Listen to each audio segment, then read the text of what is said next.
Breaking news coming into our NFL Network newsroom. Get ready for some new mock drafts. The Jets are moving up in this year's draft, trading their first round pick, the 6th overall selection, to the Colts for their 3rd overall selection.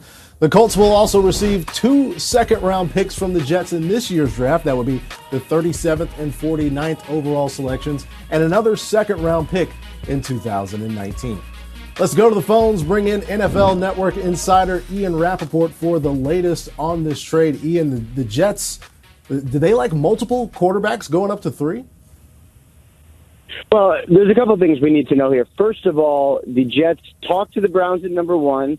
I believe talked to the Giants at number 2, discussed moving all the way up to the top of the draft, but they do feel comfortable with where they're at, settling in at number 3, giving up 3 second-round picks for the right to do so. It's a hefty load. It's a lot for the New York Jets, but if they do end up with a quarterback that they wanted, or at least one of the quarterbacks that they wanted, then it will be worth it.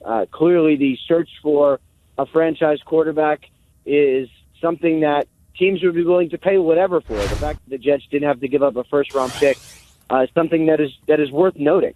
You also have to think that the Jets like more than one quarterback. You also have to think that the Jets don't believe that everyone in front of them is taking a quarterback, because it's hard for me to imagine the Jets making this move and saying, all right, we're going to trade all these picks for the 3rd best quarterback in the draft. You have to think they think either the Browns or the Giants are not taking a QB. And then you mentioned that the Jets did make calls trying to figure out what Cleveland was going to do at 1 if they were willing to make that trade. Looking at that, what's the timeline for this? Was this during the Cousins negotiation when they started to feel like it was going to go in favor of Minnesota? It's unclear at this point when the actual trade picked up traction and when they realized they were going to do it. But, the Jets are pretty realistic. I talked to people around the time of the Combine, and they were in on Kirk Cousins. I believe they finished 2nd to the Minnesota Vikings, but they just knew that it was going to be the Vikings. They did not feel confident they would get Cousins. So when this trade actually picked up traction or not, it's more like the Jets sort of knew they weren't getting him. So they said, all right, we're not going to get Cousins, and we're going to trade all these second-round picks for the best guy we can get in the draft. And we're going to see who they end up with. But obviously it's a pretty big outlay right now for the Jets.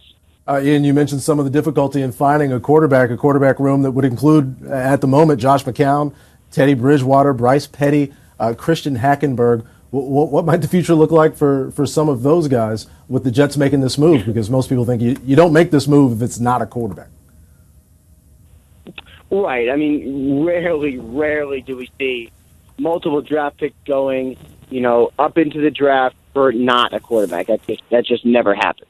So let's assume it is for a quarterback. Then you say, well, they're going to add someone probably in the draft early, I would assume, and maybe try to trade one of these other guys, or maybe release one of these other guys if they're not able to be traded. So I think that's kind of where we are. I would expect the Jets to either shop these quarterbacks now or to wait until the draft, make sure they get their guy, and then do it then. But it's pretty clear not all of these guys are going to be on the roster when the season begins.